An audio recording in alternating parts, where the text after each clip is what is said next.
So what we've decided to do is we're going to, again, respecting that the delegations are here, we're going to split the delegations up into we know that there's some of the issues that the delegations are speaking on. And then at the end of that, I will then ask council, I'll open up for council to talk about any of the programs of work that we have in the capital budget.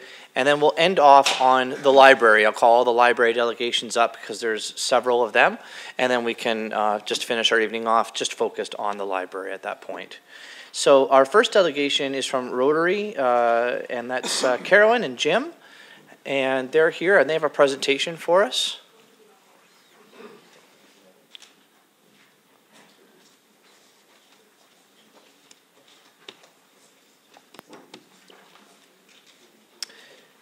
And we appreciate your patience as well. Welcome. Always have to adjust the mic. We're on a, we have a presentation. I'm not sure where it... PowerPoint presentation? Yes. Yeah. If we could have the PowerPoint presentation brought up, that'd be great. Just give us a moment. Thank you.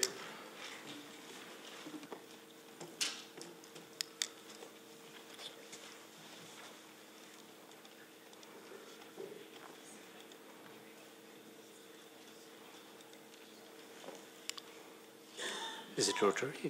Rotary one, yes, right? That's it.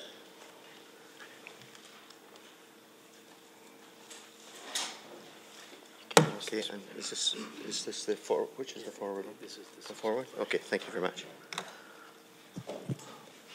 And just a reminder to all the delegations, if some new people have arrived, I was a little lenient there at the beginning, and it is a 5-minute break, so you'll hear a chime at 30 seconds. Left within the 5 minutes, and then I'd like to please let's try to hold it in respect to that 5 minutes. Thank you very much. Go right ahead. Thank you very much, Your Worship and members of the council. My name is Jim McKenzie, and I am accompanied by Carolyn Weatherson, who's sitting there. And we are the co-chairs of the Rotary Club of Guelph Centennial Committee, and we appreciate the opportunity to speak with you tonight about the 2018 capital budget. The Rotary Club of Guelph will celebrate its centennial anniversary in 2020, 100 years of Rotary service in our great city, and we want the city to help us celebrate this milestone. To celebrate our centennial, Rotary will be making a gift to the community. Today, we are asking the city to add to your 2018 capital budget under Public Services item PS14-19 under Guelph Trails Growth. I believe that's on page 67 of your budget binder. And to ask your agreement in naming the trail that we're going to reference, the Rotary Club of Guelph Trail. Perhaps some background. We do not have the time to review 100 years of Rotary service and the benefit brought to the community. So here are a few recent examples over the last 15 years or so. If we just consider the dollar commitments delivered to Guelph General and St. Joseph's, Hospice Wellington and the Rotary Forest, there is over $1 million delivered by Rotary. Rotary has also introduced to the city some events, and you're all familiar with Rotary Canada Day at Riverside Park and Sparkles in the Park. They were initially thought of as fundraising events for the club, but they have become iconic events and fixtures in the community calendar. When we decided as a club to celebrate the centennial by providing a gift to the community, we established a number of criteria, and the criteria are listed here. We also chose a very public search for projects that would meet our criteria, and we received many suggestions, and our committee selected the elements that you will see here today. Rotary has a vision for the future, and the Rotary Forest is will become a multifaceted community destination. The Rotary Club of Guelph, in partnership with the GRCA, has worked to create a canopy cover at Guelph Lake by planting 60,000 trees, the Rotary Forest.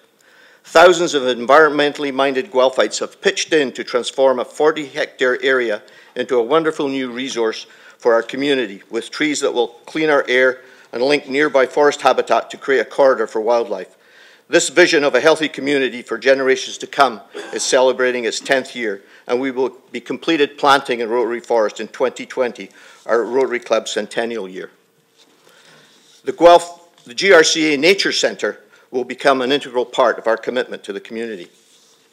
The Nature Centre will be a gathering place for the park visitors and an education space for all of our youth. Our gift to the community is definitely reaching for the stars as we bring an observatory and planetarium to the GRCA Nature Centre location at Guelph Lake. We are partnering with the Royal Astronomical Society of Canada to bring this to fruition. We wanted a gift that would inspire, and our combination of planetarium and observatory, we believe, will achieve that. This is an example of an observatory. It's a simple shed to house the telescopes that we will install, with and it has a retractable roof. Now, this is not the model we will be building at Guelph Lake, but it is similar and gives you an idea. The third component in our gift to the community is a trail through Rotary Forest. And the idea is that this trail will connect people to the GRCA Nature Centre, to the observatory, and the planetarium.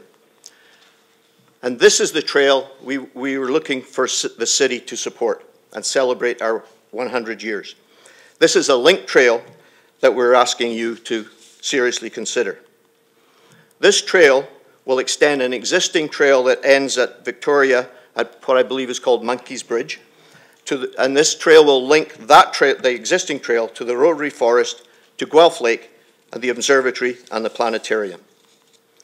Here's our funding outline. And the four components add up to about $3 million. We're asking the City of Guelph to contribute $158,000, which is approximately 5% of the total project commitment.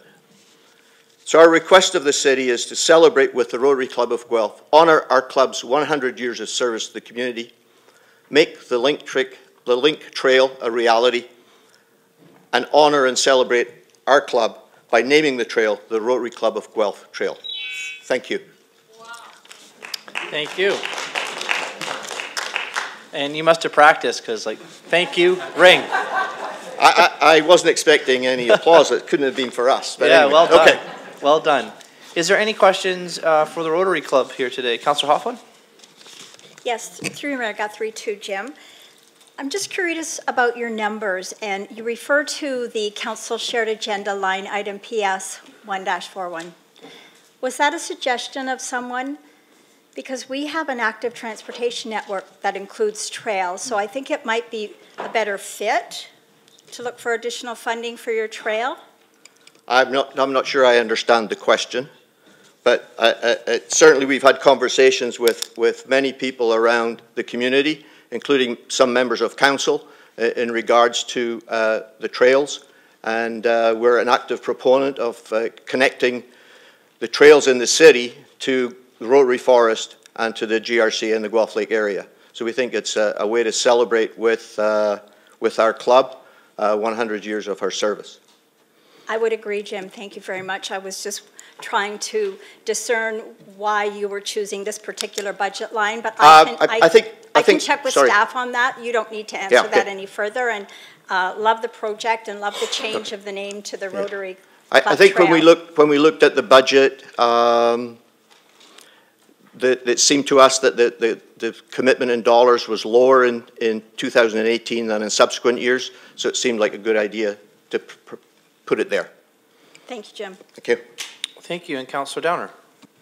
Thank you. Through you, Mr. Mayor. So, Jim, I just want to check, have you talked to staff about this number at all, or? Have not had a discussion with staff in any detail, no. Okay. So that's something we can look to. And also, like, I noticed a lot of this trail is in the county, and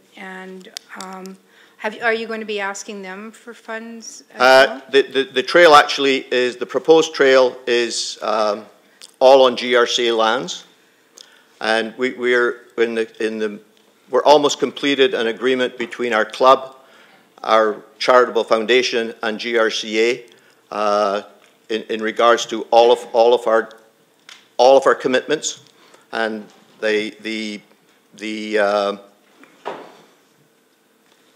I lost my train of thought. the thought was that the city would contribute towards this linking trail because it connects, and I think is very consistent with the city's master plan on trails that would connect the city trails into the GRCA area. But we have not approached the county because we are a city club and we felt that this city should honour our club by making this particular contribution. Just curious too, do you have, this is a slide deck that you've given us. Do you have another written proposal that you could provide us with as well, with more detail about this project? In terms of? Well, just, you know, the full costing and the funding and what part of the trail and how it's the, you know, sort of the business case for this in some ways. It's not we could provide you with a detail of the estimate that we have for the cost of the trail, and we can provide you with that detail. So I think our certainly happy to do that. Staff, because again, it would probably be part of the active trail network, and I think it's, you know, it sounds like a great project. I go out to the Rotary Forest a couple of times a week with my dogs, and it's just a meadow now with a few trees, but you can visualize what it's going to be. Just think, you support the link trail, it'd be easier to get there. It would be easy to get there. Slightly longer walk. Great, thanks. Okay, and Councillor Bell. Thank you, through you, Your Worship. I see in your last slide, which you didn't have time to show, that you have the cost breakdown of the trail. It occurs to me that you're asking for about 60% funding of the total trail is from your ask, and about 60% of the trail is actually in the city. One question, sorry. Let's say, so I see that you're going to try and raise $100,000. That's your commitment. And I know that trails are supported by the residents of the city of Guelph. Let's say a person isn't a member of Rotary, but they would like to help you build the trail through a financial contribution. How would they do that? If I could just go back step one back, and I'll get to your question. The commitment to this whole project, the whole 4 elements of the project are just over $3 million. Our Rotary Club's charitable foundation has dedicated $500,000 to this. The club is committed to raising $100,000, so the total Rotary commitment to the $3 million is $600,000. And our request of the city was for $158,000. If individuals wish to donate as individuals, then they can go to rotaryguelph.ca. Is that correct? rotaryguelph.ca, and I believe on that website there's a donate button, so feel free. And you can make donations however much you wish. And one follow-up question. Who's going to build the trail that you're asking us for funding for? The trail will be built by GRCA, and it will be to GRCA, so it's going to be an accessible all-weather trail built to GRCA standards. Thank you. Okay, thank you very much, and thank you for waiting as well. Oh, one more question, Councillor Donner. So you're okay. This sort of maybe raises a bit of a sore point with me, but you called it an all-weather trail, but Guelph Lake's not open in the winter. So how will that be managed? Interesting question, because that came up the other day. When the reason that GRCA do not open Guelph Lake in the winter is because they don't have really winter facilities. But when they build the Nature Centre, which is expected to be completed by 2020, they will have the park open in the winter, and having the observatory and the planetarium there as well, we will have winter stargazing there. So the idea is that once the Nature Centre is built and it does have proper facilities for winter time, the park will be open year-round. Okay. Thank you very much. Thank really you. Appreciate it. Thank you.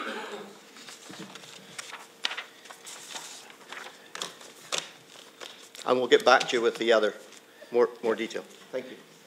And so maybe just more formally at the end of delegation, someone here could maybe request staff to look at it if need be. Okay, next up, in regards to solid waste, we have Ted Pritchard. Ted's here.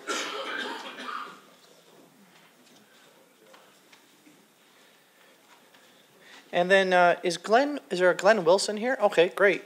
You'll be up next, okay, Glenn?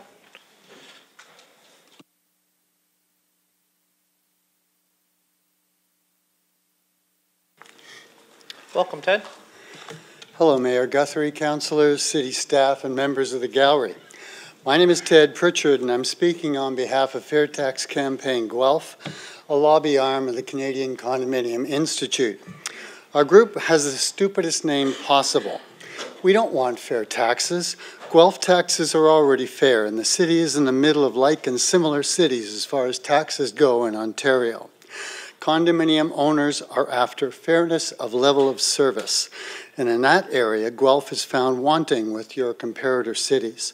It will take increases in taxes to bring Guelph up to the solid waste service standard of other Ontario cities. This is an anniversary of sorts. This is the 10th year that I've been bringing the issues of inadequate city service for condos to council at budget time. That covers 3 councils, 2 different mayors, and therefore a number of elections and councillor commitments that go with them. Actually, longevity has nothing to do with anything but happy anniversary. Over the 10 years, I've felt fairness for condominium service to be in competition with Active Transit, Guelph Transit, and the library for the limited pot of money that supplies services and capital items. I was told by a councillor a few years ago that it was Active Transit's turn that year, and to be patient, our turn will come. I don't want to be in a money competition with Active Transit, the downtown redevelopment, the Baker Street Library, the infrastructure levy for Guelph's future, Guelph Transit, and social housing. I've come to believe in all these issues over the years, as strongly as I believe in garbage collection should be available in many different forms so the condominium owners can use it. Found out from the Treasurer and GM Finance Officer, Tara Baker, that I'm at the wrong meeting to be asking for trucks that are attached to FTE of the drivers in the operations budget. Wednesday, November 22nd, we'll be back with the following asks.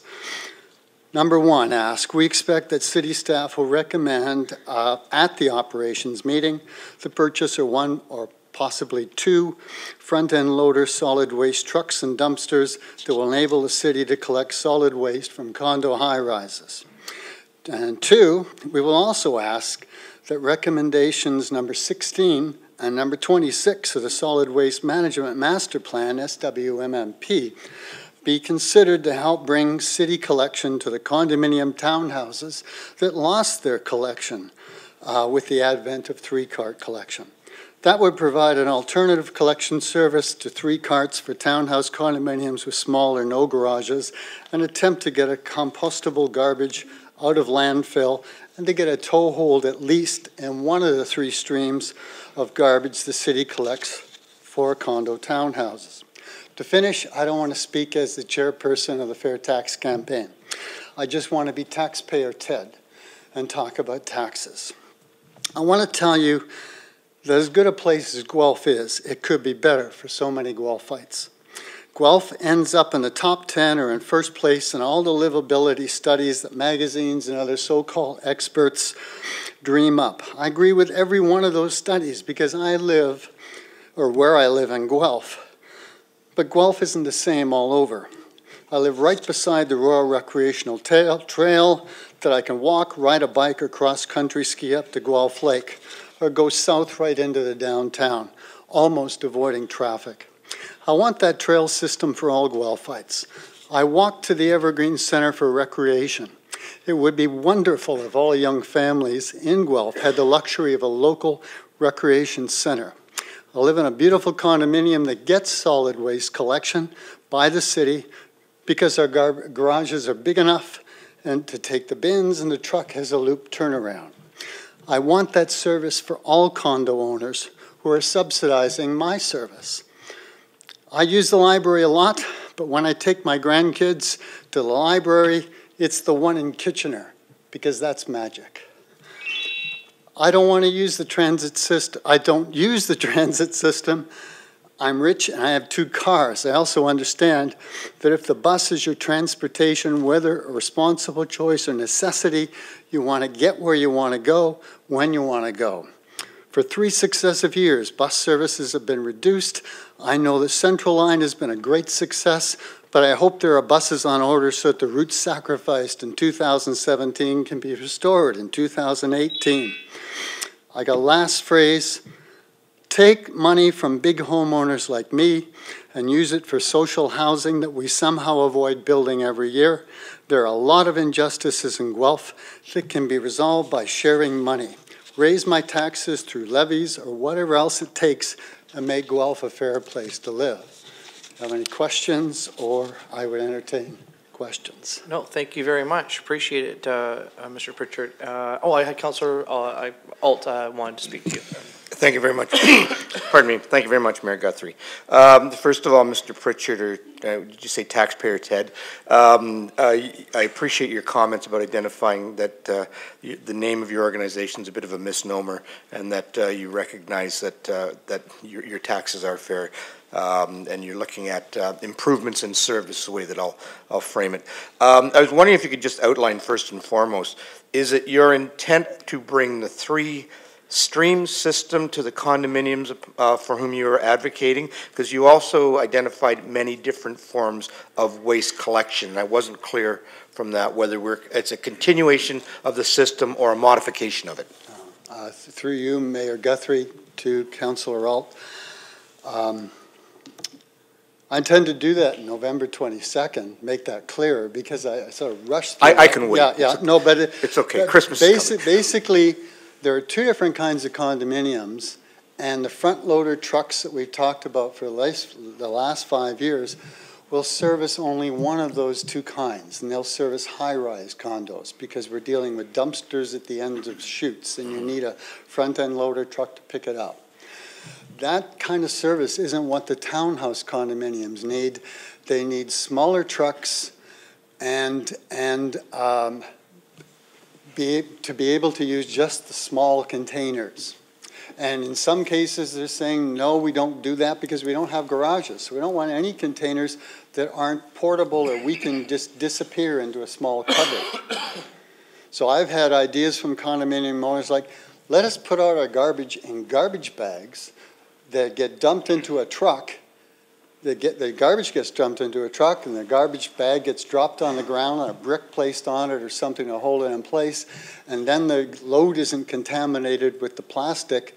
But these townhouses just can't use the small containers, and they can't service the large trucks because they can't get through the robotic arm trucks. So one of the suggestions in the SWMMP that I mentioned suggests that the Solid Waste Management Department should take over the smaller parks and rec vehicles, the rear loading vehicles that they use to empty the parks, and take over that whole service and deal with that service. So look after the parks, but then there are these small trucks that could service the condominiums in a way that they want to be serviced. Because right now, garbage is dumped from plastic bags and containers into those trucks, and that could work just as well for condominiums. And I'm suggesting as well that maybe you start little and work with just the compostable garbage. At least that gets pulled out of garbage sites. Because right now, about half your condominiums are sending all their garbage to landfill. They're not getting 3-stream service. They don't want to pay for it. It's convenient for them to stick it all in one bag, and it gets thrown in a pickup truck and taken away, or taken in a larger garbage truck. But the city is losing a lot on that 3-stream garbage, and we're letting the condominium owners away with it. And I know condominium owners, if there's any in the room, are not going to be happy for me to say that, because you have a bylaw that says you will 3-stream collect if you're a new building coming online. But there are new buildings in Guelph that send all their garbage to landfill. That should stop. Okay. Thank you. Just carrying on with that, or breaking it down a bit, what I am not familiar with, and I expect you likely are, is how many units, how many condominium units are there actually in Guelph? Because I'm trying to get a sense of what proportion we're actually missing in terms of waste diversion and collection. Okay, I haven't had a very large committee to work on this, so our last data is now almost 4 years old, okay? And at that point, or at least earlier when we started this, there were about 200 condominium corporations in Guelph, and that's sorted out into all kinds of units. I mean, there's some as small as 23, and there's some as big as 150. My condominium has 76 units in it. So there's a wide range of things. And at that point, the River Place structures and all of those things were built, and they're huge condominiums. We now have $1 million condominiums in Guelph.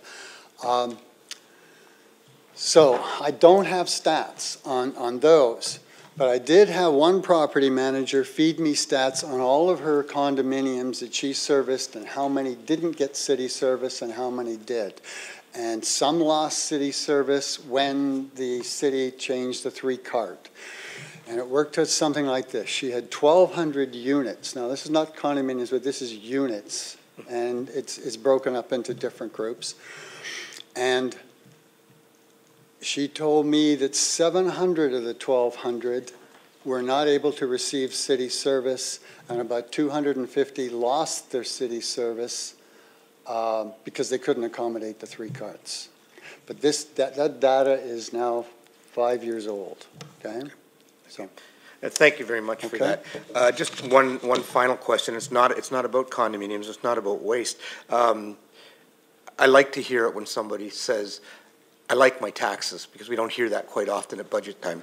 But I was wondering if you could just identify what the apparent value is in the services you identified to you as a condominium owner and somebody who's quite comfortable in his 2 cars. When I first moved to Guelph 15 years ago, my taxes were more than my condo fees. And they were around $200, and I think my condo fees were $175, $150 in that range. And that's for a $189,000 condominium. Okay? Today, 15 years later, my condominium is worth $420,000. It's more than doubled on the market. My taxes are in the $4,000 range for the year, and my condominium fees are almost $5,000. We can't keep up with a 2% increase or whatever in maintaining our buildings and roofs and all of these things. I don't know how the city expects to do those sorts of things either. So we keep our condominiums, and we're willing to pay for that. I'm willing to pay for my city to be as good as it possibly can be. So things like the library, I would like to see come online. Things like Guelph Transit, really, you've been actually cutting back on service for some of the neighborhoods. And I know service has increased because it has to, because Guelph is increasing in size. I would say library and the transit system, even though I have 2 cars and I really don't use it, but I know so many people that need it. Okay? Thank you very much. Thank you, Councillor Ault. Any further questions? Hopefully not. Okay, good. No. Yeah. Okay, Glenn, I think that was probably a good segue because Glenn is here to talk about transit.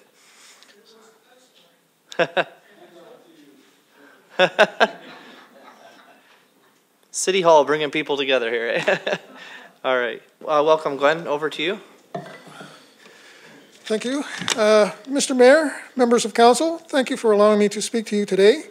I wish to ask you to please increase funding for transit in the 2018 budget. As a 35-year user of Guelph Transit, I have to say that your tinkering with the system over the last few years has not always worked. Rather than encouraging people to use transit, I feel you are driving them away.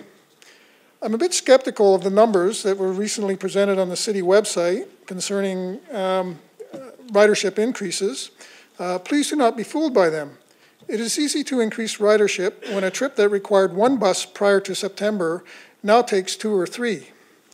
I asked and was told that my bus pass was not tracked if I transferred from one bus to another. Without tracking how many transfers a rider makes, it may appear that ridership is up, but there's no extra money in the coffers. The new 99 route is reported to be a great success. It has been a blessing for some. However, it has come at a large cost to riders wishing to travel to other areas of the city. Because changes were made with no additional funding to this system, transit was forced to cannibalize other routes.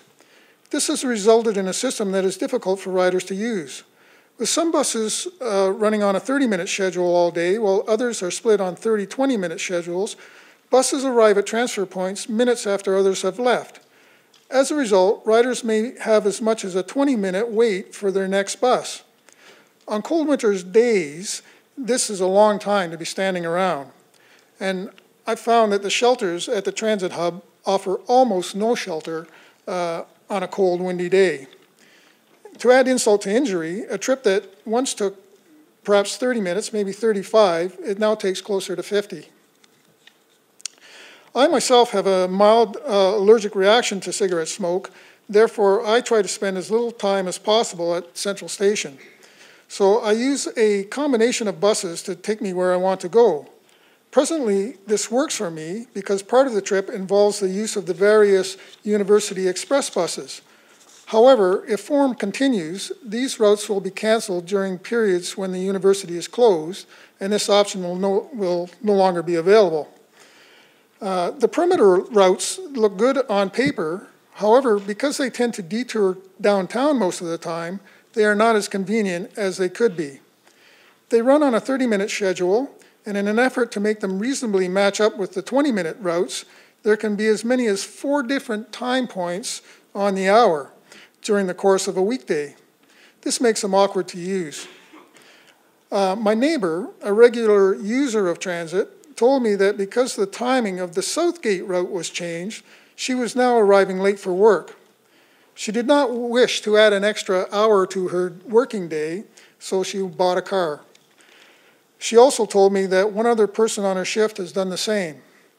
Transit has now lost at least 2 riders, and that route has become more expensive to operate.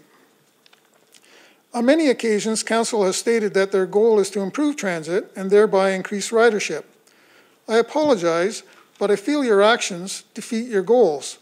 Locking drivers out, reducing service in the summer, forcing people to choose between a car or adding perhaps an hour to their daily commute, designing a system where transfers may mean a delay of up to 20 minutes, having runs canceled because there are not enough drivers available to cover others when others get sick.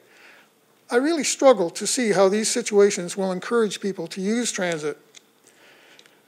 Plans to improve the system involve spending a lot of money on bus shelters and new fare boxes. It would seem to make more sense to ensure you have enough drivers and buses available so that long transfer delays and dropped routes do not occur. I believe if you ask the public, they would prefer a simple system where they know that a bus will be along at a regular time and will get them from point A to point B in a reasonable amount of time. If they are not using the system because it is unreliable or too cumbersome for them, they don't need bus shelters or fare boxes. If Council is sincere about improving transit, then you really need to put more money into the system. An excellent job has been done for those living around the university, Stone Road Mall, and the South End, but at the expense of other areas of the city. Riding the buses, I've overheard many complaining that the city only cares about the university and does not give a damn about the rest of its citizens. It should be obvious that if you wish to increase ridership, these are the people you have to target. Thank you. Thank you, sir. Is there any questions of Glenn, Mr. Wilson at this time? Sure, Councillor Gordon. Thank you, Mr. Mayor, and thanks, Glenn, for that great presentation. You've asked Council to try to put more, essentially you're asked to put more money into the transit budget. If we were to be able to do that, in your view, having looked at the state of transit, what would be the best allocation of those funds if we found them? Through you, Mr. Mayor, to Councillor Gordon.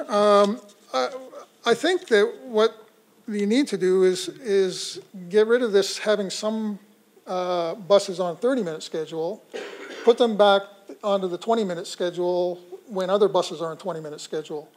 That would improve, I think, situations where people aren't waiting perhaps 20 minutes to catch a bus.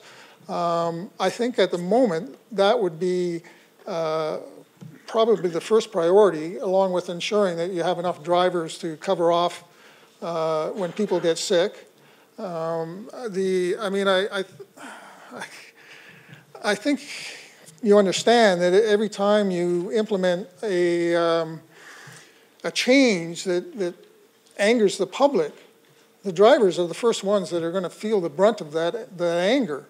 They're standing on the side of the, rider is standing on the side of the road waiting for a bus that doesn't show up, and then 30 minutes later, their next, or perhaps 20 minutes later, their next bus comes along.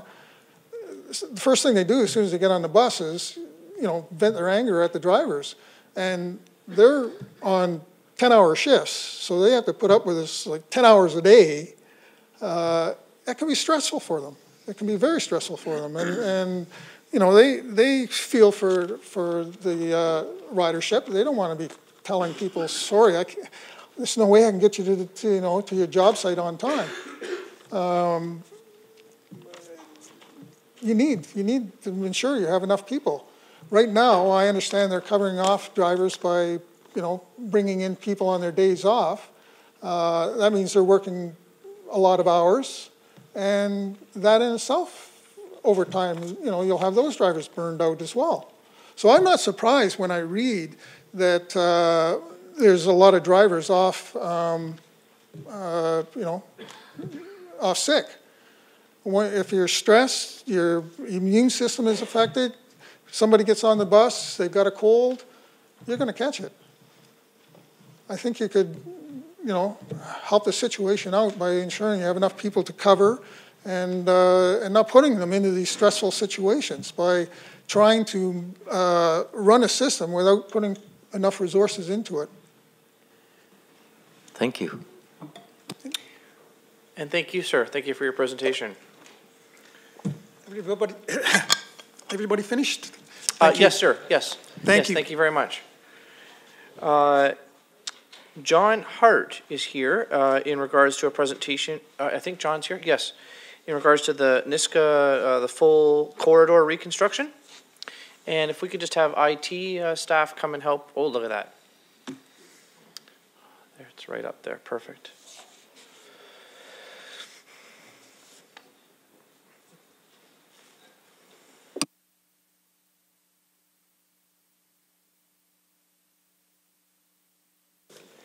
Yeah. Thank you, Mr. Mayor. I'm here to make a request for change in the 2018 capital budget. On page 28 of the recommended capital budget, the 2018 highlights for full corridor reconstruction include Niska Road, city boundary to Downey Road. The full corridor reconstruction proposed for Niska Road is designed to enable infiltrating traffic on Niska of over 4,000 vehicles a day and will result in a large increase in illegal use by transport trucks. If you make a bridge capable of a truck, show me what's going to stop them. The City Council has promised to act to limit infiltrating traffic on two-lane collector roads in residential neighborhoods to 600 vehicles a day. My request is to remove the Niska Corridor project from the 2018 capital budget as it is in violation of city policy for collector roads. Infiltrating traffic is defined as non-local traffic using local or two-lane collector roads in order to avoid use of arterial roads. In approving the Courtright Hills subdivision, City Council adopted the policy that a hierarchy of streets be developed that separates local and through traffic. The arterial roads to carry through traffic were to be Hanlon Expressway, Downey Road, and Stone Road. The collector roads to connect local traffic to the arterials were Ptarmigan and an extension of College Avenue to connect Ptarmigan to Stone. In the planning for Courtright Hills subdivision, Niska was designated as a local road, and it was to be closed at the Speed River when the Hanlon Creek Conservation Area was established.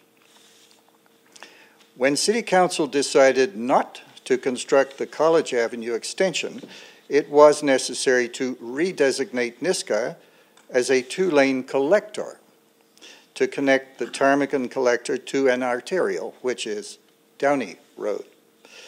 Ptarmigan was designed and built as a collector road with adequate width and slopes to accommodate collector road traffic, while Niska, established as a rural road 150 years ago, is too narrow, has too steep slopes to meet collector road standards. In 2006, City Council adopted a revised neighborhood traffic management policy that set a limit of 600 vehicles a day of infiltrating traffic, call it cut-through if you want, for two-lane collector roads in residential neighborhoods, Courtright Hills. In case this limit is exceeded, the policy requires the city to conduct a traffic review to determine what traffic management measures should be done to reduce infiltrating traffic volumes to acceptable numbers. Infiltrating traffic volumes on Niska have exceeded 600 vehicles a day limit since 2007. Before the bridge was closed this year, more than 3,900 vehicles a day of infiltrating traffic were using Niska. Despite repeated calls from Courtright Hills residents to limit infiltrating traffic on Niska, no traffic review has been done. Concerns about excessive infiltrating traffic were raised during the Niska Road EA, but these concerns were not addressed, with no reference to the Neighborhood Traffic Management Policy. The Canadian Guide to Neighborhood Traffic Calming lists 5 measures that are effective in reducing excessive traffic volumes. None of these measures were considered as options in the Niska EA. In summary, the full corridor reconstruction project for Niska as planned will result in extremely high volumes of infiltrating traffic, including the inevitable large number of illegal GPS-guided transport trucks. City policy promises protection against in all residential neighborhoods. Niska Road is especially vulnerable to the social costs of this infiltrating traffic because of its narrow right-of-way, steep slopes, and restricted line of sight. So these development charges could be better used in other areas rather than to deal with growth-created traffic problems, not to create additional traffic problems in a long-established residential neighborhood in direct violation of city policy. And I know that your time is up, sir, but I do know that you have one last slide. If you just wanted to put that up there, it's your final request. Thank you, Mr. Mayor. Very kind of you. Yeah. What we'll do is we'll move. Yeah. You just have remove to hit so my request to City Council are remove the full corridor reconstruction project from Niska Road from this capital budget and direct staff to develop a reconstruction project for Niska Road that respects the requirements of the neighborhood traffic management policy. Mr. Mayor, I did direct a question to our Councillor Wetstein and also Mark McKinnon, and he suggested that I raise the point here. Would Sure. that be all right? Well, what we'll do is maybe I'll just stop you there. I'll just ask if there's any questions at this time and from council. I'm seeing none, and I don't want to be rude. I'm sorry. What were you just saying there about something else? Did Councillor Wetstein want to ask you a point? I asked if our councillors could ask city staff to explain why infiltrating cut-through traffic on Woodland Glen was an important consideration in the cancellation of the Stone Road westward extension. Okay, what I would suggest, but was never addressed in the Niska Road EA. So what I would suggest is that you maybe just leave that with maybe Kiwi, our head engineer is right here. Sure. That request, and it will get sent through. And I know your ward councillors can also follow through. Councillor Wetstein would like to comment on that. Thank you very much for your presentation. Just one follow-up. In follow-up to the email, I did encourage you to raise the question, and I did pass it on to staff. So, and I think that's the process that's the most appropriate. Thank you. Perfect. That's good that you know then that's in the loop. So thank you very much. And nothing else at this time. So thank you very much, sir.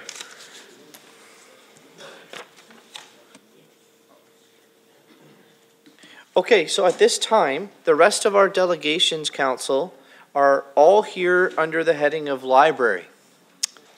So what I'm going to do is, before we go to those delegations, this is the time where council can ask any questions on anything else other than the library to our staff at this time. So Councillor Gibson. Thank you, through you, Mr. Mayor. So a higher sort of overarching question. Years past, when we've been at the capital budget, we've seen in the past this guideline where we were looking to pursue a capital budget that was 15 to 80% of the previous year's overall budget. I think, am I seeing nodding heads? I think there was a target that we used to hear. I'm pleased with the $90 million capital budget in terms of its overall level. Can we get is there a percentage? I know that we're presenting one budget, but can we simplify it down to a percentage of last year's total? I've done some math. I think it's around 20%. If I'm wrong, please correct me. So through you, Mr. Mayor, can I just confirm your question? Are you, when we talk about the percentage, we're usually referring to the tax-supported transfer to capital. So the 2018 recommended amount we're recommending is 13.49%. That is what is included in the base operating budget that would fund the capital budget before you. That doesn't include the non-tax supported as well, correct? That's through you, Mr. Mayor, that's correct. That would just be the tax supported. Okay, thank you. Now we'll drive down just to 3 quick questions and then a question about the contaminated sites segment. I'm assuming slide 10 of your presentation, IDE number 5, East End. I mean, it's kind of open-ended, but I'm assuming, and I've read through the budget, that is for the detailed design work of York Road, Victoria, out to the East End boundary of our city. Sorry, thank you. Just as staff are getting the overheads ready, if I could just remind council that if there's a preamble of I'm looking at slide this, I'm sure that we can bring, or I'm looking at page this, then it kind of helps everyone know exactly what's going on, okay? If it helps, slide 10 of the presentation.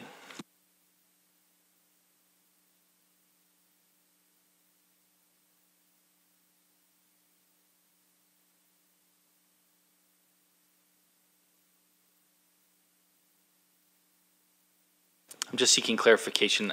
I believe I read that there's $200,000 set aside for detailed design work of the York Road expansion. This is phase, I'm thinking it's phase 3, because I think phase 2B is from the existing extent of York Road trunk sewer out to Victoria Road South. And then I've looked ahead in the budget, this $200,000 seems to be set aside for the detailed design. Through you, Mr. Mayor, that is correct. Thank you. I'll skip the other ones, but I do want to jump to the contaminated sites. So slide 9,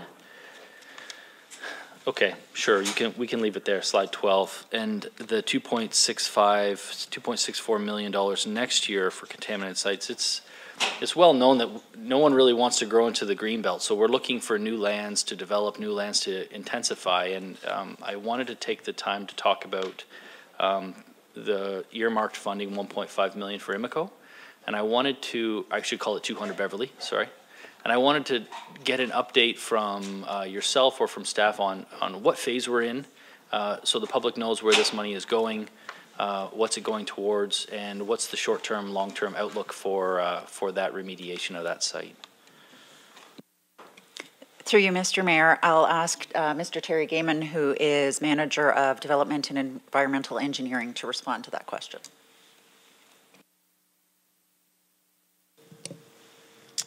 Thank you. Good evening. So through you, Mr. Mayor, so presently at the Amoco site, we're following what's called a record of site condition process.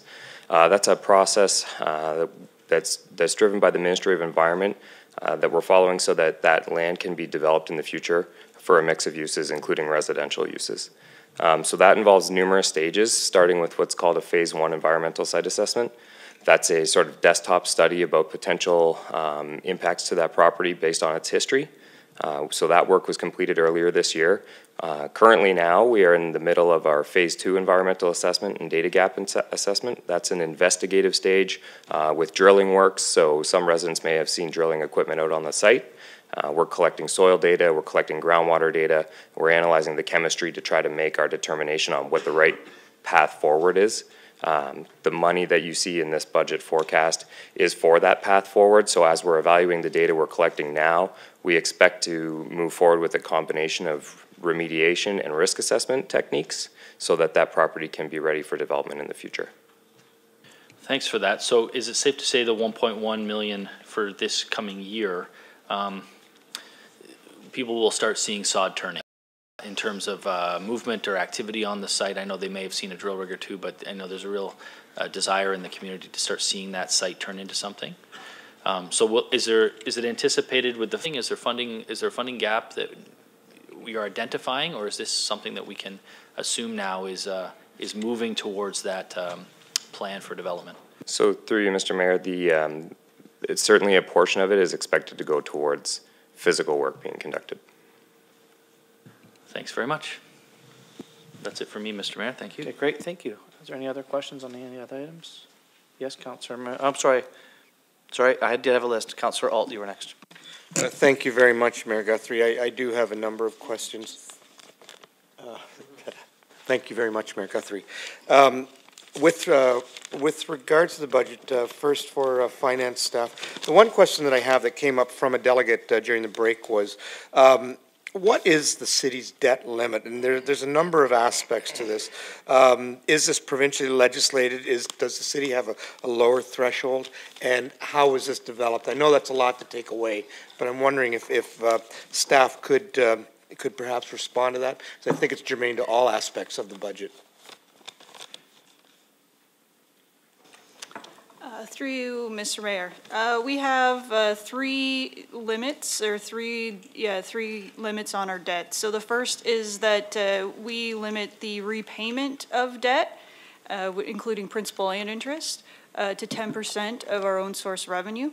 The provincial average allowance for this is a little bit higher at 25%, but we, through our debt policy, use 10%. We also have the total debt outstanding in total is that it's not greater than 55% of our own source revenue. And then we also have debt limits with respect to the total debt compared to our reserves. This might be a bit historical, but I'm wondering if there's any way to determine how this was developed and whether it warrants re-examination or perhaps even potentially modification. Through you, Mr. Mayor, this is that piece of work is on Finance's work plan to work through. We've been hesitant to adjust our limits on debt just because of the impact that may have on our credit rating, and so we're very sensitive to that. But that is work that is on our work plan. Great answer. Thank you very much. That was the first question. There are a number through the presentations that came up, and I appreciate the presentations for that purpose. Through you, Mr. Mayor, to staff, with regards to the Rotary Trail, I was wondering if there are any policy impediments or any practical obstacles to the city considering this, given that the trail runs through both city conservation and county property.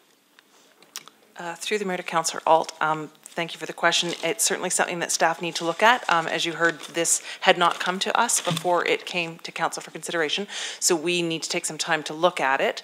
That having been said, when we quickly went through it, when we received the materials, there certainly are some concerns about that fact, that it is on GRCA property, and at first blush, at least to me, although I certainly want to confer with other staff, it actually appears more like a grant request rather than a trails project. While I absolutely understand that it is a trails project, normally what you fund through the Trails Capital budget is for the city to construct trails on city property generally. And so because this is on GRCA land and it's not going to be a city trail, it initially, to me at least, looked more like it's in essence a grant request that Rotary is asking for the city to fund a portion of a project cost. And so it may be something that council wants to consider more through that grant lens. Although again, that has some of its own issues because it didn't come into us through the Wellbeing Grants program. But that's a slightly long-winded way of saying we need time to sort of look at this because we hadn't had the request come directly from Rotary. We were aware through GRCA that the conversations were happening, but there hadn't been any approach to city staff. Thank you. Would it be possible at some point just to address this and get back to council via email or memo or something? Through the Mayor to Councillor Alt, we can certainly do that. I think timing may be an issue for us because of deliberations being so quickly. Right. We will at least get back to you to let you know what we can and can't accomplish between now and deliberations on this one. Thank you very much. The next question is with regards to solid waste. It arises from Mr. Pritchard's concerns. And I was wondering, I thought I saw Mr. Walsh was here or other waste management staff. I was wondering if any comments could be made while you're getting to the microphone vis-a-vis some of the suggestions of Mr. Pritchard for waste collection within the condominium sector. And similarly, do we have any answer on the number of condominiums whose garbage is not being collected at this point through the three-stream system and what proportion of the city's garbage that might be?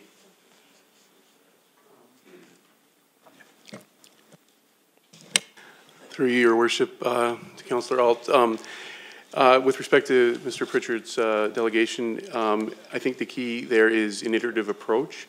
So what you're seeing coming forward is a recommendation from staff with respect to the first iteration, which would be the multi-res, the decision to move ahead with multi-res collection. There's lots of opportunities that have been identified and that we can work through with the master plan update and things like that. But it's an iterative approach, I think, is the key there.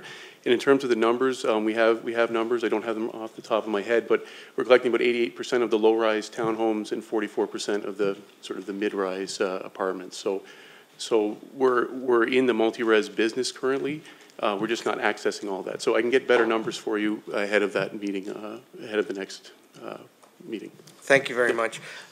That's it for waste management right now. So the next question is for Mr. Spicer, whom I saw up there as well. It relates to Mr. Wilson's presentation on transit and the best allocation of funds. And while you're walking down the same thing, I was wondering if you could comment on how you would perceive any increases to transit funding being best allocated. Through the Mayor to Councillor Alt, I'm actually going to start, although Mike has come down, thank you. Simply to say that I think that's probably something that would be better served coming through the operating budget rather than capital. I apologize. And so if I could respectfully ask that we could hold off so that you're considering it as part of the operating budget deliberations? Thank you. You're quite correct. I apologize. At least Mike got a good walk. That Fitbit of yours is working overtime. I did have some concerns about NISCA, but I think that we can probably deal with those at a later date. Thank you very much. Sure, or take them offline and get them. Thanks. Yep, for sure. Councillor McKinnon. And yeah, just a reminder, we're here for capital. Thank you. Thank you, and through Mr. Mayor.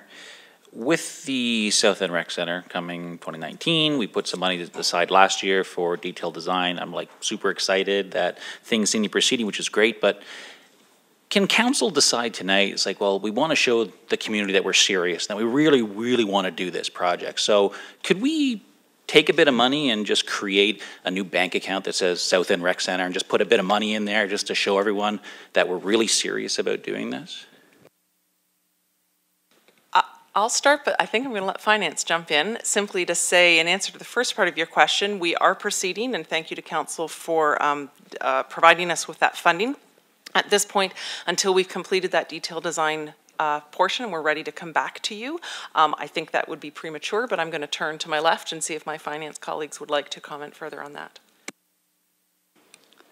So through you, Mr. Mayor, to Councillor McKinnon. How do I start? I guess I would say that we've done a lot of work at the city over the past couple of years on capital project and complex capital management. And the processes that we put in place ensure that the due diligence is done up front and is back before you then deliberate and approve on a budget. And so with that, I would say similar to the library, we're still within those processes happening, and we would recommend that the budget remains in 2019 when council would have the opportunity to direct what those funds would be used for. And at that point, we will have better information to know what that budget figure should be. At this point, it is still an estimate, and that's the work that we're working through right now. Okay, thank you. And so even though we're really serious about a big capital project, we shouldn't just put money away to say that we're going to, because this is different than, say, affordable housing, where every year we'll put a bit of money away into a reserve fund.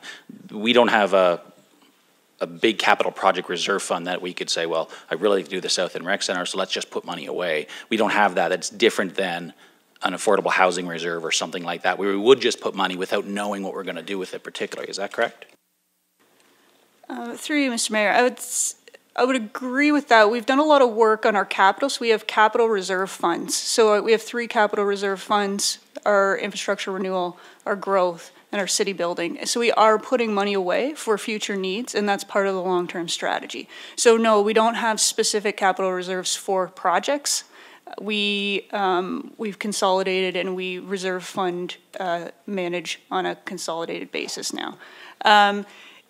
With respect to the funds that we have put away, we have, and the city's commitment, it's in our DC background study. We've been collecting DCs for that project, and so I do feel like there are certain funds that we have set aside for that project. Okay, that's great. Thank you. Obviously, with that explanation, it wouldn't make sense for me to put money away from a big capital project without having more detailed information on it. So thanks very much for that. Councillor Downer.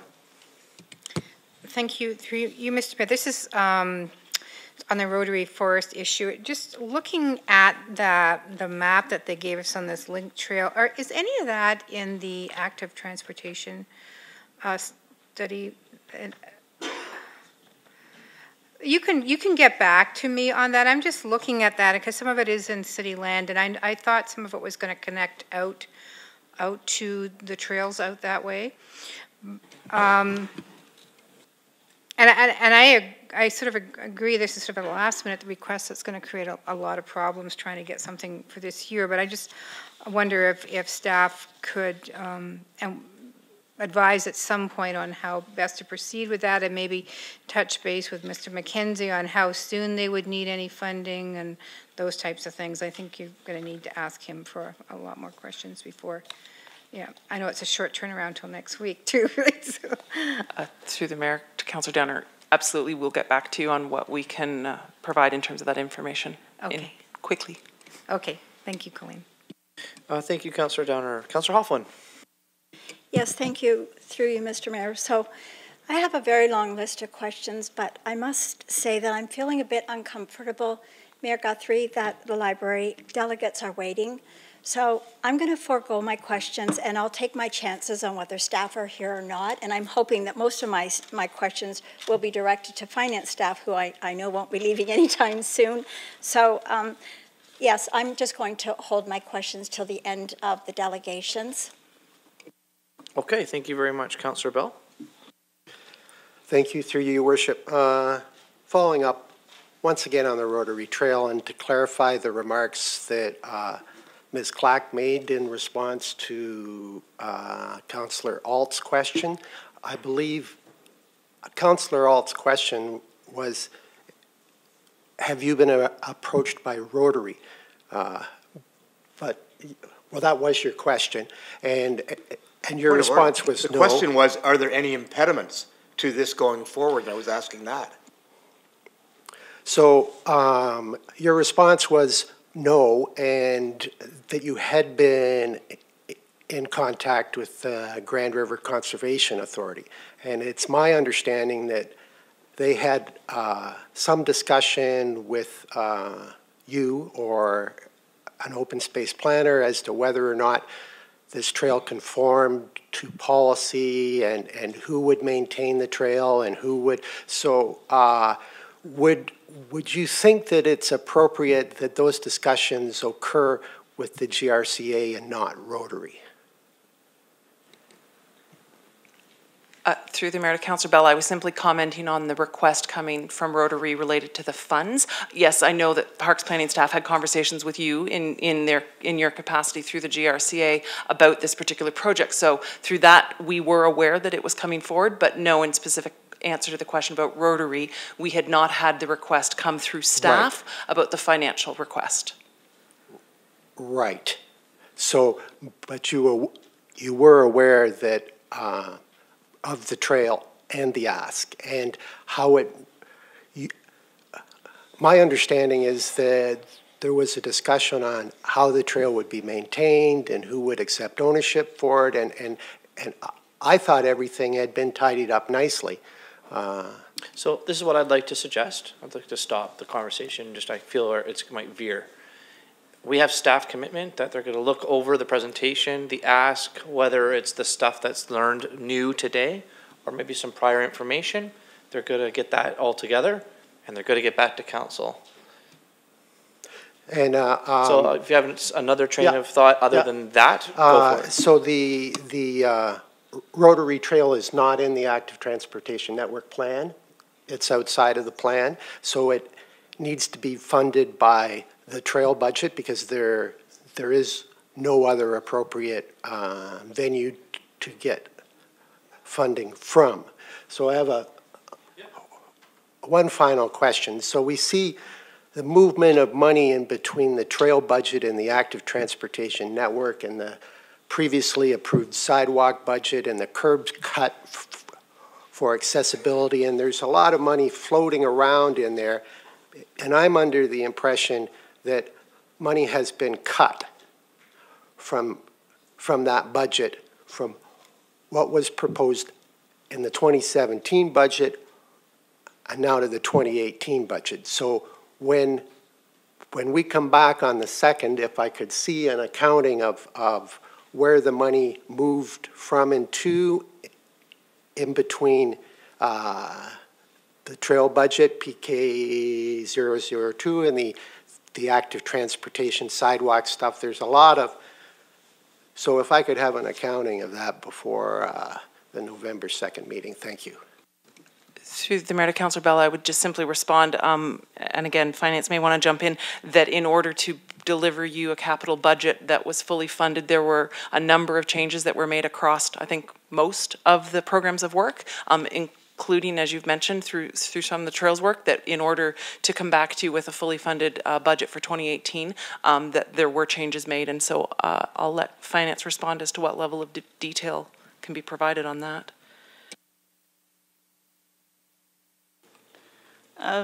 Through you, Mr. Mayor, we can take it away, and we'll take a look at what we can do and put it up on the budget board to respond to your question. Okay, thank you. And the last on my list is Councillor Wetstein. Thanks, Mr. Mayor. I think we need to get to the library delegations. I agree with that. I just want to make one comment following on Mark's question about putting money forward. My understanding, and I'd like staff to clarify, is one of the problems that a public has is we have commitments in policy and in vision to do things, whether it's libraries or contaminated sites or rec centers. But unless we make the final decision, that being the council in place at the time that the decision is made, to put a shovel in the ground, none of these decisions on site plans or on business cases are anything but important steps in case we make that decision. And that's why I don't think we can take money and move it forward, because the next council can take it out in 6 months. So is that not part of what our struggle is getting to the point where we have a little more comfort than we can ever have or ever have had, where we really believe some of these things are going to happen until the council of the day makes the decision to go in the shovel, to put the shovel in the ground in that particular year. What am I misunderstanding? Is that really not the position we're in? Through you, Mr. Mayor, to Councillor Wetstein, as indicated in the 2018 budget preparation session, and I believe as was questioned at the time, it is staff's intentions to give a thorough and detailed analysis of capital budget planning to move us from an unfunded forecast to a funded forecast with project identification that is presented back to Council for your direction and approval of. So we will be having an ongoing dialogue back and forth between staff and council on the placings of capital projects in a timeline that serves the best of the community.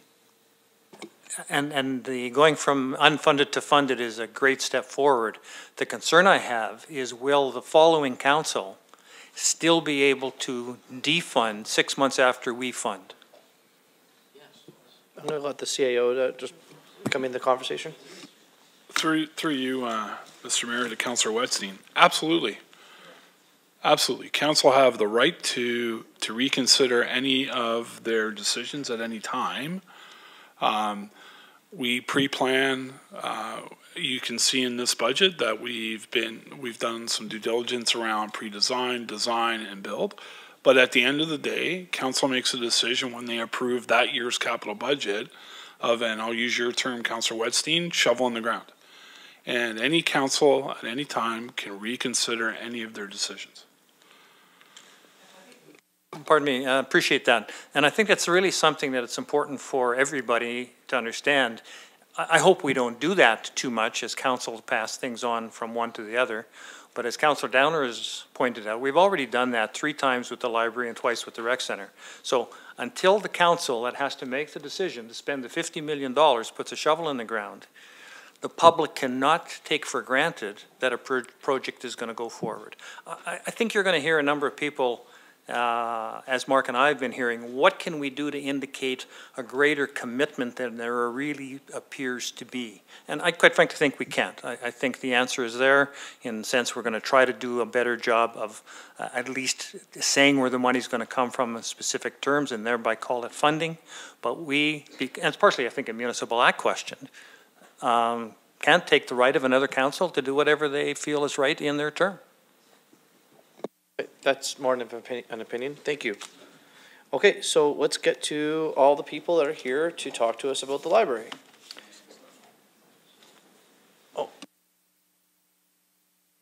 Oh, yes. Sorry. Thank you to the CAO.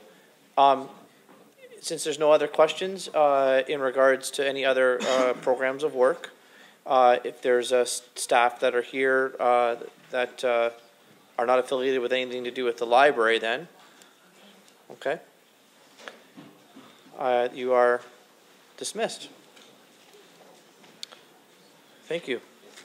And our first delegation tonight is Lynn Grist.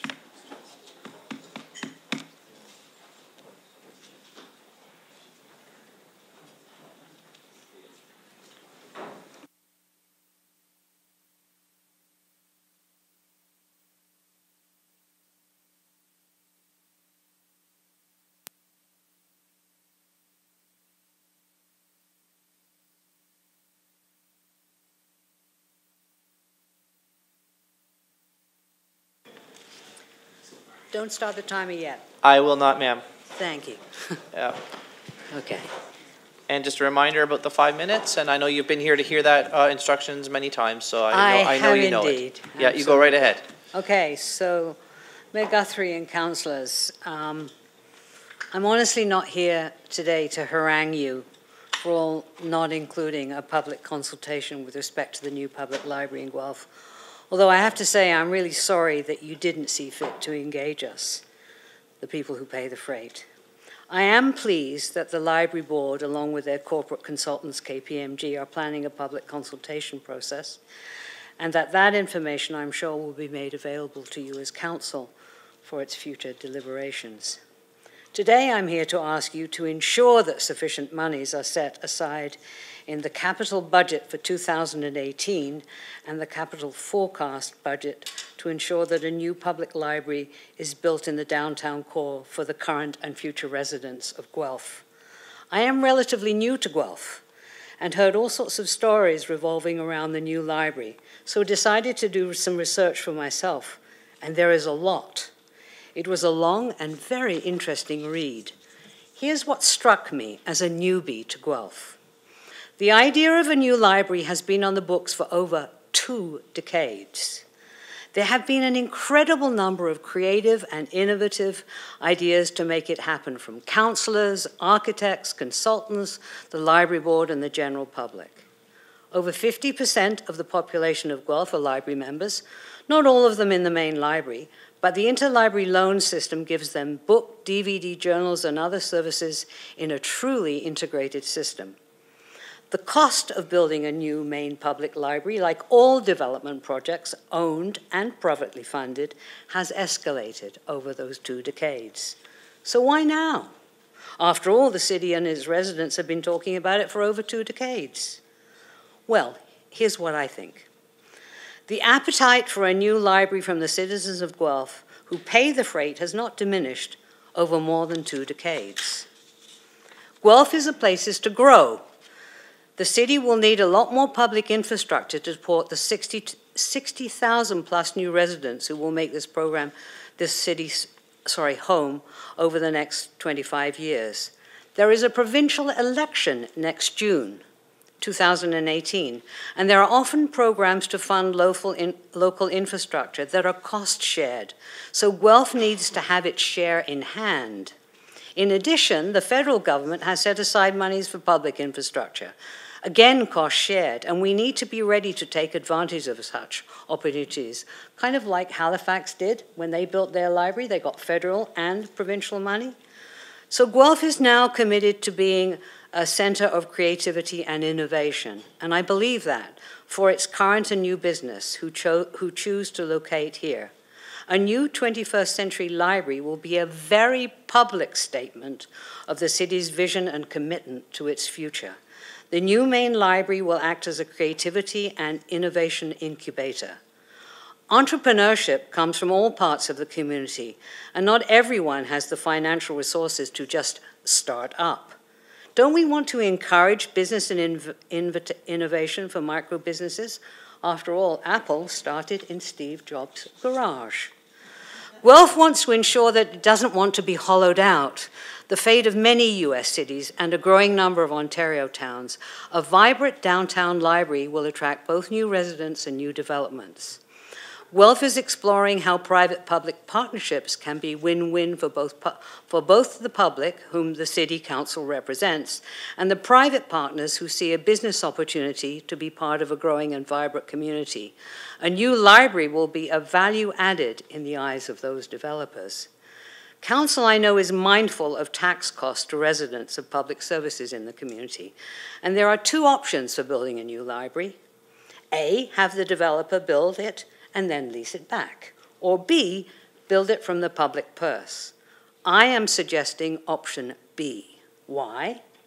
If you rent or lease the building back from the developer, you have only limited control of maintenance, changes to meet changing community needs and wants over time, and likely escalating costs with no corresponding asset for the public.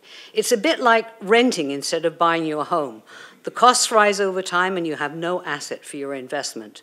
although at least residential renters have some provincial regulation. With commercial leases, as you know, there is much less protection. I am urging Council to make a very real, publicly funded investment in the future of the library now, with a new public library that is owned and operated by the public purse for its residents. Thank you very much. You're welcome. Is there any questions at all? Seeing none, thank you very much. You're welcome. The next is here, Anne Garjiski-Colley. Hope I've said that right, and my apologies if I didn't. And is Paul Costello here? Yes, you're next in the wings, okay? Thank you for coming. It's Gajerski, actually, so, okay. Your Worship and City Councillors, I would really like very much to make this my last visit to you, and I imagine you must all be sick of seeing me here, and I will make it brief. There was a time, was there not, when Council debated at great length whether this beautiful building should be constructed. Aren't we all glad now that it stands? This city desperately needs a new central library. We all know that it is a big ticket item. It is not a waste of the taxpayers' money. It is an investment in our city's economic life, and it would have strong economic spin-offs that will strengthen Guelph. We need to be owners, not renters, so we don't live at the mercy of future landlords. This will help to ensure stability and self-determination in the delivery of library services to the city. Investing in a modern central library will bring large numbers of people into our downtown, as has happened in the revitalization of downtown Halifax through their new main library. A modern structure will help to revitalize our downtown businesses. I want to support our local entrepreneurs who risk so much to serve the citizens of Guelph. These small local business owners have faith enough to invest in us. They are brave people and they need our support because most new jobs are created by small businesses. They provide employment opportunities for our young people, and they keep our tourist industry and our local economy vibrant. When our businesses thrive, they help to support our tax base. I spoke today with Marty Williams, Executive Director of the Downtown Guelph Business Association, and he strongly supports a new central library. The City of Calgary's January 2016 library report found that the direct economic impact calculation on the local economy showed that for every dollar they invested in their library, this generated an economic impact between $3.30 and $6.38 with a midpoint value of $4.84. Our own Janice Books wants to see a new library to boost book sales at his store since the library wait list for books sends customers to his business. Furthermore, every dollar invested in Calgary's library system netted an average return of $4.20 for the community.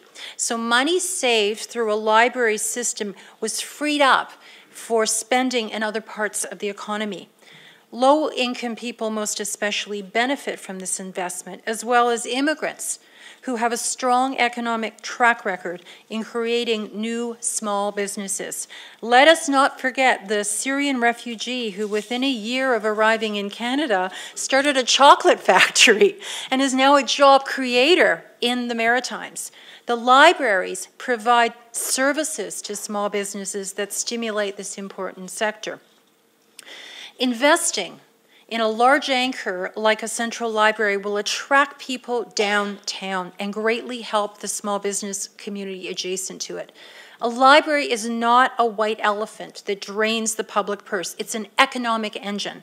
And if there's anything the city does that can stimulate our local economy, it's in committing dollars to such an economic enterprise. Wyndham Art, the Flower Barrel, and Heller and Moisten Shoes will benefit from the increased traffic a new library will generate.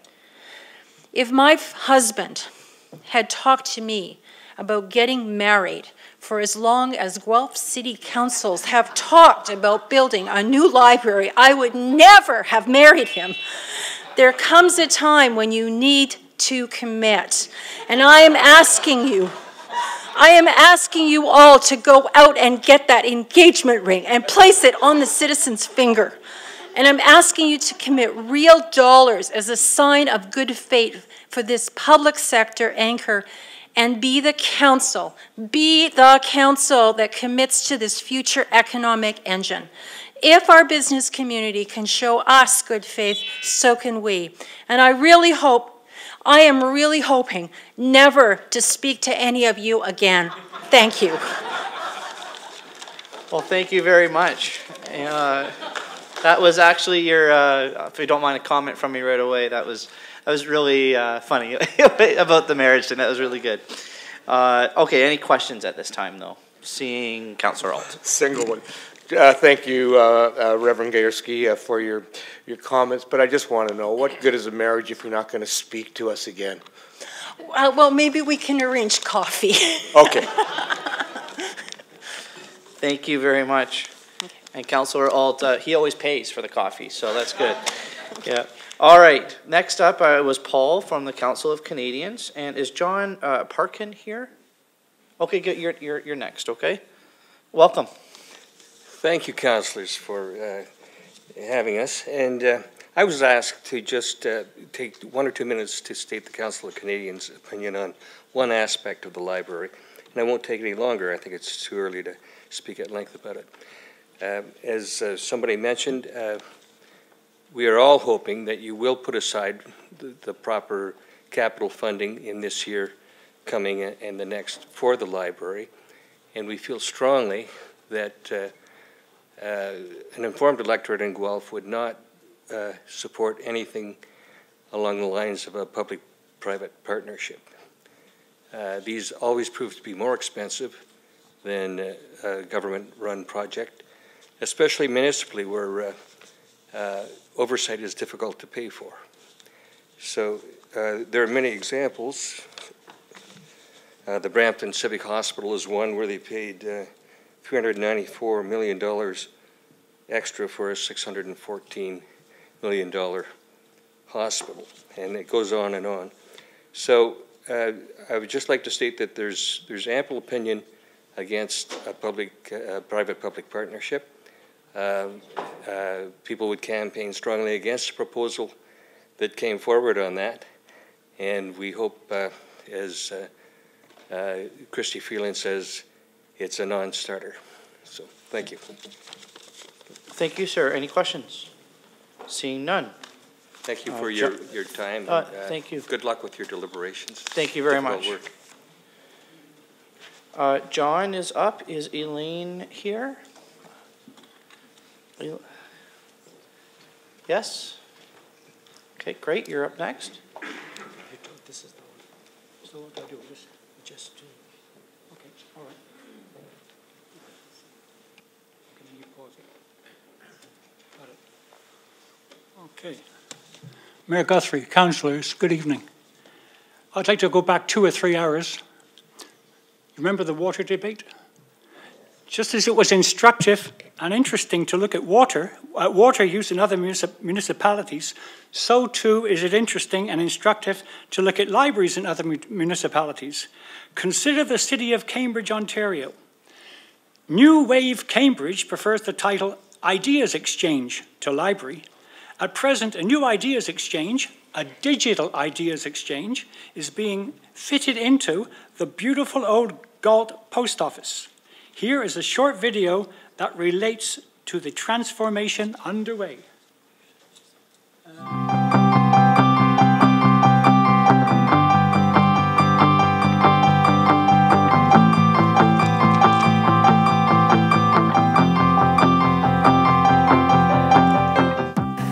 libraries are a key to a development in our communities. Libraries have changed. Now, I think libraries have almost become a meeting place for people. I see bringing my daughter into the children's section and letting her play. And as a writer, I see myself going, researching, being creative, meeting with people, talking about different things that are going on in the community. Myself and my friends would be able to work on a lot of cool projects in the library, be able to access technology and programs that we might not have available at home. Students or children will be able to learn about new skills, about making things within circuitry and all kinds of that good hands-on stuff.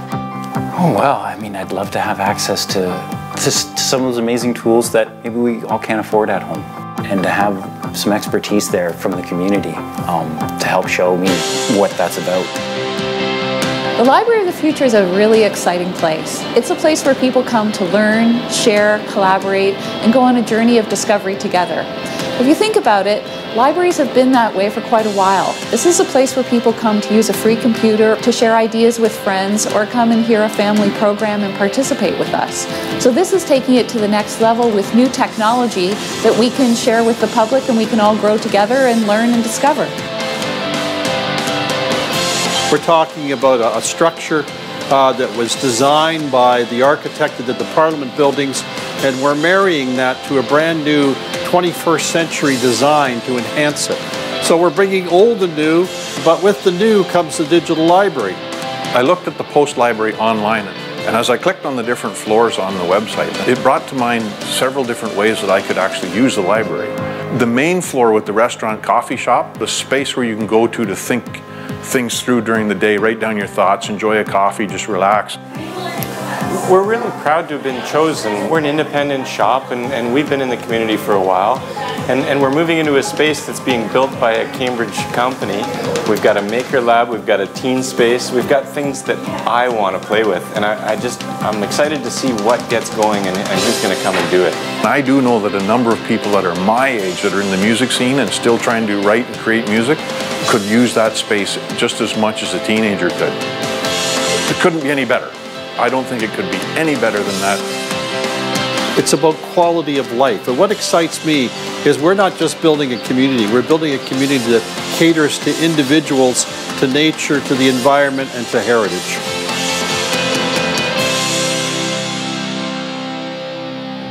Okay, Mayor Guthrie and James Gordon, and Councillor Gordon, I hope you saw those guitars. Okay. And did I see some councillors frothing at the mouth there? No? Was that you, Councillor Bell? No, okay. Lest you are concerned that the City of Cambridge has abandoned books and traditional library media, the answer is no. There is a conventional ideas exchange / library just across the river. So that's Cambridge's library vision coming to life. To see other visions for libraries, I'd like to point you to YouTube. Before I do, I'd like to recognize that some people are uncomfortable with the word vision. However, as a teacher of mine once said, many moons ago, there's naught as practical as a good theory. Okay, hold on. So I now want to show you, take you to YouTube. Beam in, Scotty. Is it coming up? I'm just warning you, there's 18 seconds left. Oh, okay. So you're not actually showing us a YouTube video. Okay. Okay, so perfect. YouTube, if you go to YouTube and you look and you search in the search window for TEDx, Future Libraries, that will take you to umpteen videos of modern and changing and future libraries. It's very, very interesting and exciting. And I think with that, I'm going to wrap up. Thank you very much. Thank you very much. Any questions at this time? Seeing none. Thank you very much, sir. Okay. Elaine. Elaine is here. And Susan Watson is next. I saw you walk in, so you're in the wings. Welcome. Welcome, Elaine. Oh, Your Worship, Mayor Guthrie, and councillors. I could have overhead here. Oh, this is cute. Have I got it upside down or right side up? Okay. Anyway, the other way around. It goes right here. No, there we go. Right. With this, I can just reiterate what Ann said because she almost took the words all out of my mouth. So Marty Williams, co-worker, I met her in downtown Guelph, and I thought I'd collected as many downtown cards as she had, but apparently not. I've collected about 100 because of all the businesses downtown, and a library downtown would generate all these businesses downtown. And I must tell you that you may think that everybody has a computer, but there are people that don't have computers. And we do need a library in downtown Guelph, not only to regenerate downtown Guelph, but also for people like myself who I just do not have a computer. And I also get CDs from downtown Guelph. I also meet beautiful people in downtown Guelph, and I see the people that have come into our country learning English in downtown Guelph. I get help with computers in downtown Guelph because I do use the computer down there, and that's how I get information from different things. And we, like, I just have to reiterate a lot of what Ann said because that's what I was going to say, so there's no sense taking time up to say it over again. And it's just so beneficial that we locate it in downtown Guelph. I got to just keep repeating that because we got so many beautiful stores in downtown Guelph, and I think a lot of people need to shop in them. So I'm not going to take up any more time. You don't even have to ring the bell. Thank you. Well, just before you you leave, is there any questions of Elaine at this time? No, and thank you very much for being here. Were you afraid to say my last name? I go 3 generations back on both sides. Oh, sorry, is it Doug? Dignan. Dignan? Yeah, my grandfather was an undertaker here in Guelph. Oh, okay. And so he said, So don't cross her. All right. Well, I'm glad I never met him. Yeah, so, all right. All right. Susan Watson, thank you for coming. And Myra is next. Mira? Okay. You know what? I think she was here earlier in the afternoon and may have had to go elsewhere. Oh, go ahead. Yep. Mayor Guthrie and members of council, budget season at City Hall involves deciding priorities, but I think we can also think of it in terms of sequencing. Everything in a capital budget forecast is something we want to do at some point in time. The catch is that we can't do it all at once. So the decisions are about what goes first and in what order. As far as the Baker Street site and the library are concerned, local developers, city staff, and council have already engaged in a priority-setting process, which has brought the library to the front of the line for funding. Earlier this year, staff solicited input from the local developer community as to which downtown city properties they might be interested in developing. And not surprisingly, the prime downtown location of the Baker Street parking lot was identified as a property of greatest interest. With new downtown condos selling like hotcakes in a red-hot real estate market, there are undoubtedly millions of dollars to be made on that property. At a July council meeting, staff recommended putting development of the Baker Street lot on the front burner and issuing a request for proposals to the private sector for the Baker Street site. That RFP is due to go out any day now if it hasn't already been issued.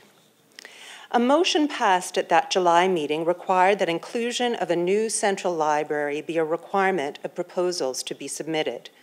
So as a result of priority setting by developers, city staff, and council, logically, a new central library is also moving forward in the 2018 capital budget and the capital forecast.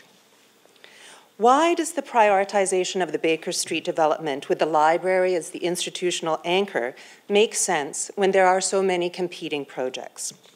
Well, I want to start from a place where Mayor Guthrie and I are actually in agreement. The Baker Street parking lot is beyond question an underperforming asset. It is underperforming financially, socially, and from an urban development perspective. When the Baker Street parking lot site is fully built out with a mix of institutional, retail, and housing uses, the increase in annual tax revenues will be exponential. I believe you need to think about the Baker Street development and the new central library within this framework. It's like doing a renovation in your basement for an accessory apartment.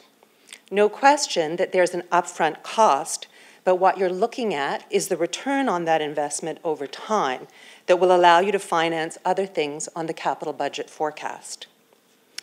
Why are institutional anchors like the YMCA and the library so critical to the Baker Street development?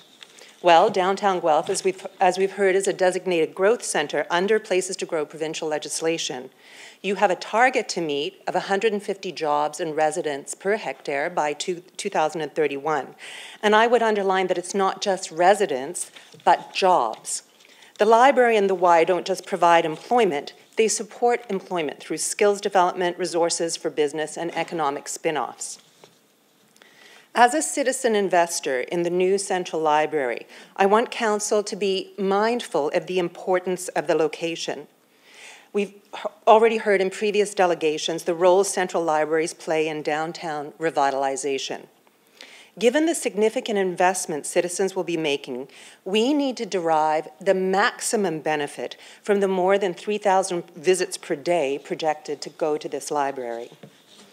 The Baker Street site fronting onto Wyndham will deliver that maximum benefit from an urban planning perspective, significantly more than the current site or the Cooperators building, which incidentally we don't own. The intent of siting the library on the Wyndham Street Baker site is to create an economic anchor on the north end of Wyndham Street. We've seen ourselves what investment in the public realm can do for this community and surrounding businesses. It's less than 50 feet away from us, and it's Market Square with the splash pad and skating rink. An anchor on the north end of Wyndham will create a flow of pedestrian traffic between these two public areas, and that has always been part of the original plan.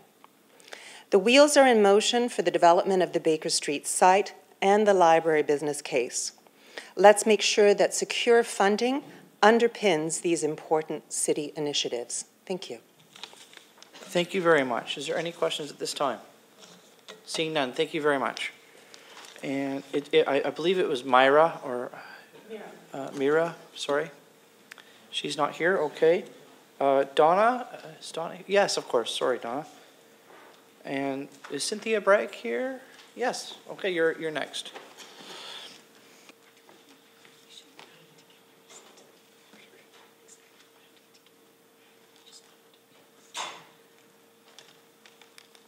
Oh, hello, thank you so much for this. How come, does this ever get easier, I wonder, doing this kind of thing? No.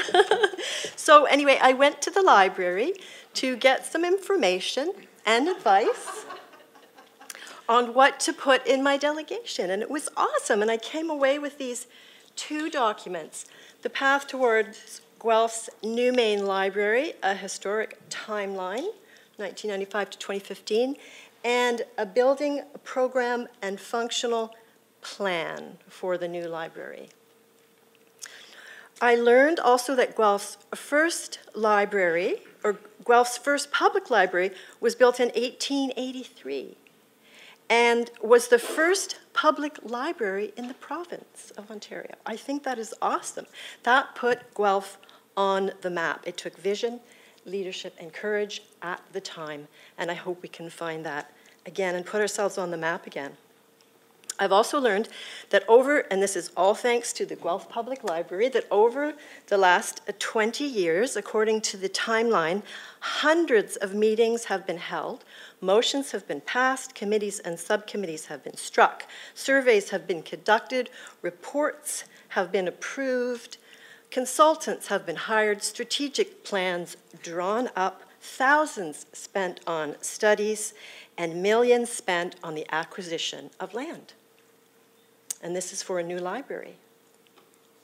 It seems very clear, based on what I have learned, again, thanks to the public library, which is enabling me to participate in what I hope is an informed manner here tonight, that this city overwhelmingly wants and needs a new and improved public library, and the Baker Street location is the best location. There's no more planning or consulting or thinking or meeting or that needs to be done. I think there's some other factors that are really important in this picture. Over the last 20 years, public libraries have changed dramatically. They've become community hubs, anchors, and the heart and the mind of a city, an identifiable symbol of a community's character and aspirations. They become community builders. They're champions of democratic values like censorship, freedom, justice, equality, and democracy. They inspire, educate, and encourage reading and literacy for all ages by providing so many amazing services. They provide strong child and youth services. They provide a people's university, providing classes, discussion programs, book clubs, scholar-facilitated learning. The list goes on and on. They're centers of technology, bridging the great digital divide that exists between the haves and the have-nots. They provide access to the arts and support for small business. In addition, they help to revitalize our downtowns and depressed neighborhoods, and some people have already spoke to that, so I'm not going to lose my time there. I believe there are two other factors that should be taken into account when making a decision about the new public library. The worsening income and wealth inequality, one of the biggest challenges of our time, and growing household debt levels.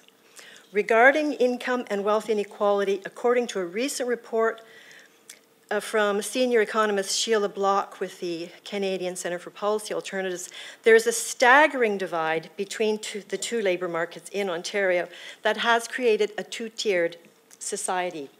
We are becoming more polarized as middle and working class families see their share of the income pie shrink, while upper and middle families take home even more. There are many costs associated with this inequality. Joseph Stiglitz, a world-renowned economist, writes, inequality leads to lower growth and less efficiency. Lack of opportunity means that its most valuable asset, its people, is not being fully used. With regards to household debt is at a record high in Ontario, in Canada, and it's the highest in the G7 nations, and it continues to grow. So this is where a library can help. In the words of Keith Richards, the public library is a great equalizer. Things that well-off families can pay for and take for granted are freely available at the local library. Tutors, music, movies, concert, local art, books, education, crucial access to the internet, Wi-Fi, and technology. All of these things level the playing field and give everyone equal opportunity to be contributing participants to this wonderful city. So let's put Guelph on the map again with an architecturally beautiful public library we can be proud of for years to come. I hope we can act with vision, courage, and compassion to provide equal opportunities to all our citizens and collectively nurture and celebrate everyone's potential to be informed, creative, engaged, connected, and powerful contributors to our community. Thank you. Thank you very much. Any questions at all? Seeing none, thank you very much. Cynthia, you are here, yes. Duncan, you are here, yes, thank you.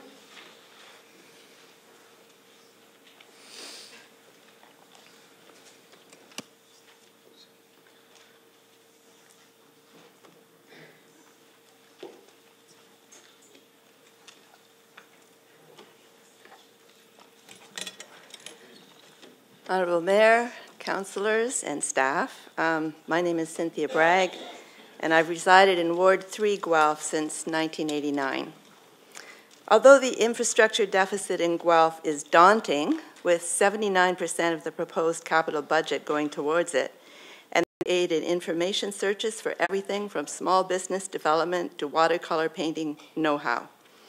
The library helps with productive activities such as home improvement projects, cooking, and even preparing presentations for council.